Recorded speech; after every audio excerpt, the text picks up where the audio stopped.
जो 26/11 हुआ 2008 में मुंबई हमला, उसमें एक अजमल कसाब पकड़ा गया तो पूरी कहानी बदल गई। यहाँ जितने लोग पकड़े गए हैं उसमें से कितने लोग यहाँ पर कर रहे हैं और वो किसके हैंडलर्स हैं, ये बहुत जल्दी सामने आ जाएगा। पाकिस्तान के कहने से नहीं, दुनिया भर में भी कोई कह रहा है ये, आप ही मेरे ख्याल से सबसे ज्यादा पाकिस्तान को बचाने में लगे हुए हैं। भाई सारी दुनिया ये जानती है कि पाकिस्तान आतंकवादी हमले कराने और आतंकवादी गतिविधियों में शामिल रहता है। और मैं इस बात से सहमत हूँ कि इस समय पीओके और जो ये बलूचिस्तान का इलाका है वहां पर टर्मोइल जैसी स्थिति हो गई है, पाकिस्तान खुद नहीं संभाल पा रहा।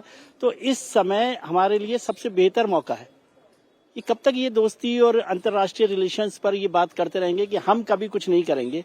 ये हमने तय किया कि भाई हम पहला हमला नहीं करेंगे, न्यूक्लियर वॉर में भी हमने कहा, लेकिन जो कोई हम पर हमला करेगा तो कब तक ये चुप रहेंगे। अभी प्रोफेसर साहब कह रहे थे कि हम एग्रेशन में हैं, कभी तो कोई जागना चाहिए ना देश में कि इस बात का हिसाब क्या होगा। और बार बार आप कहते रहेंगे तो ये तो बहुत साफ स्थिति में आ गया है पाकिस्तान इस मसले पर कि, और वो आप आसिम मुनीर को भी समझिए कि वो आप कोई केस चलाने की जरूरत नहीं है हमें पाकिस्तान को, कोई केस चलाने की जरूरत नहीं। ये जो बात पहले होती थी, पहले हम लोग चर्चा करते कि वो डोजियर भेज देंगे, अभी सरकार ने आके डोजियर भेजना तो बंद कर दिया ना, तो फिर सीधे सीधे से बात होगी।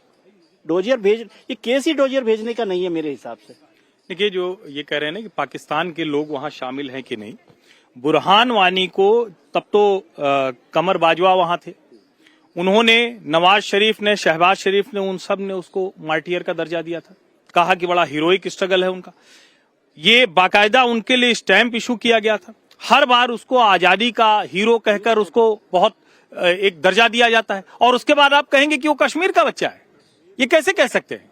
अरे एक स्टेटमेंट और सुना दूं सर, फिर आता हूं। पाकिस्तान के एक और जर्नलिस्ट हैं साबिर शाकिर, ये कह रहे हैं कि भाई हम तो मान के बैठे हैं कि दिल्ली धमाके के गुनहगार हम ही ठहराए जाएंगे।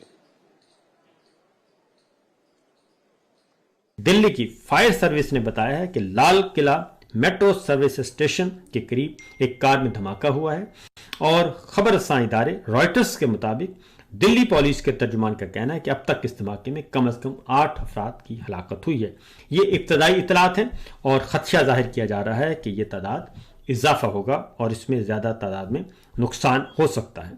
और दूसरी जानिब मुख्तलिफ तस्वीर जारी हो चुकी हैं, फुटेजेस जारी हो चुकी हैं, और इंडिया के मीडिया के मुताबिक भी ये दिल्ली में लाल किले के करीब जो धमाका हुआ है, इसके बाद अब वहाँ पे गाड़ियों में आग लगी हुई है और अस्पतालों में इमरजेंसी नाफिज है और वहाँ पे लोगों को ले जाया जा रहा है। तो हलाकतों के मजीद हलाकतों का खदशा जाहिर किया जा रहा है। ये सूरत हाल है दिल्ली की, और दिल्ली लाल किला एक मारूफ जगह है और इसको ख़ास तौर पे पाकिस्तान के साथ मंसूब किया जाता है। तो देखते हैं कि इस बार मोदी सरकार कैसे इल्ज़ाम लगाती है, क्योंकि इसका सारे का सारा मलबा जो है वो अल्टीमेटली हम पर ही गिरना है और इसके लिए तैयार रहना चाहिए। वो पूछ रहे हैं, देखते हैं कि मोदी सरकार ये सारा मलबा हम पे कैसे डालती है, हमें कैसे जिम्मेदार ठहराती है। भाई सच तो सबको पता होता है सर, ऐसा नहीं है। अब इतने मासूम नहीं है पाकिस्तानी कि उनको नहीं मालूम कि उनके देश के अंदर मसूद अजहर, हाफिज सईद, इनके जैसे लोग क्या हैं।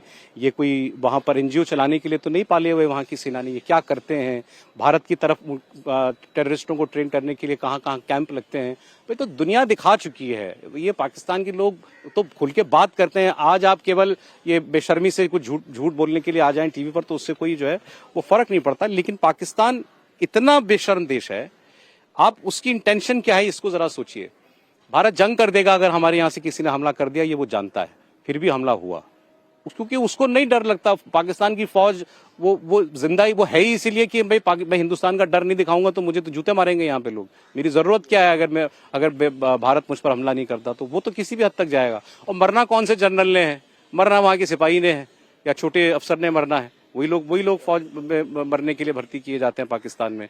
लेकिन वो चाहता आपसे ये है कि भारत पर ऐसा दबाव बनाओ, और ये इन देशों को उसको लगता है कि हमारी डिप्लोमेसी ने बड़ा कमाल कर दिया, अमेरिका आज मेरे साथ है, मेरे साथ चीन है, मेरे साथ सऊदी अरब है, कतर है, तुर्की है, कि भारत को बातचीत की मेज पे लाओ कि मूल मुद्दा कश्मीर है, मूल मुद्दा कश्मीर है, इस पर मोदी जी मेरे साथ बैठ के बात करो। ये चाहेगा पाकिस्तान।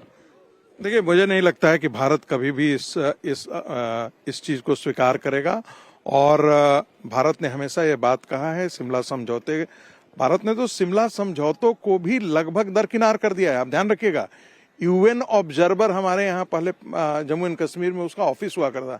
नरेंद्र मोदी सरकार आने के बाद उसका सोरा बोरिया बस्तर बंद करके बाहर फेंक दिया है उठाकर। यहाँ से जाओ, तुम्हारी कोई, ये हमारी जमीन है, जो होगा किसी ने दिया, इसको ले गया होगा यूएन सिक्योरिटी काउंसिल में, ये मेरी जमीन है, यहाँ पर यूएन सिक्योरिटी काउंसिल का कोई यूएन ऑब्जर्वर कोई नहीं यहाँ पर रहेगा। दूसरी बात, देखिए जंग निपटना तो पड़ेगा पाकिस्तान के साथ, आज नहीं निपटे, कल निपटे, परसों निपटे।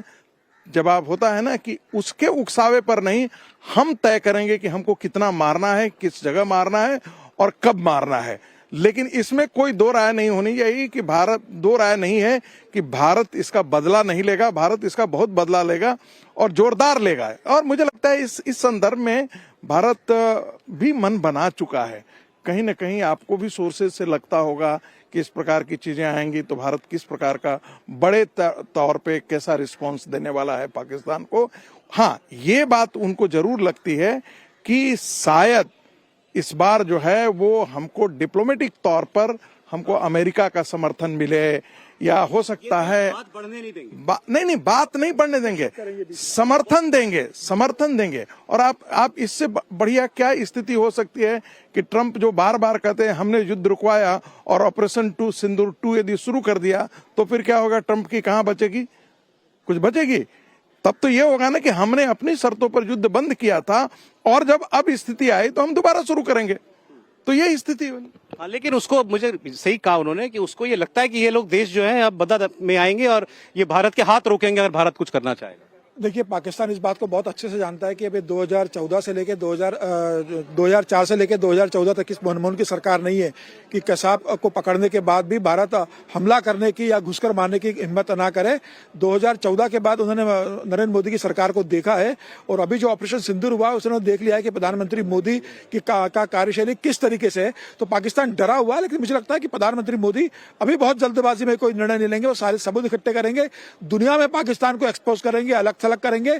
दुनिया के जो देश आज पाकिस्तान का साथ दे रहे हो, जिन मुस्लिम देशों के साथ और अमेरिका के साथ या चीन के साथ पाकिस्तान आज भारत के साथ ये हरकत करने की कोशिश कर रहा है, मुझे लग रहा है कि वो सारे देश भारत के समर्थन में आएंगे और पाकिस्तान से कहेंगे कि भाई इस तरीके से हरकतें बंद करो।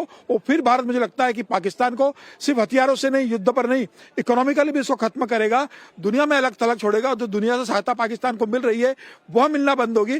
पाकिस्तान के मुझे लगता है एक बड़ा सबक होगा और उसके बाद भारत उसको अच्छे तरीके से सबक सिखाएगा और उसके बाद पाकिस्तान ऑक्युपाइड जो जम्मू एंड कश्मीर है वो भी भारत का हिस्सा बनेगा। भारत इस बार सिर्फ आतंकवादी गतिविधियों खत्म करने के लिए, लॉन्चिंग पैड खत्म करने के लिए हमला नहीं करेगा। भारत इस बार करेगा तो बड़े उद्देश्य के लिए हमला करेगा, जिसमें पाकिस्तान ऑक्युपाइड जम्मू एंड कश्मीर भी शामिल होगा।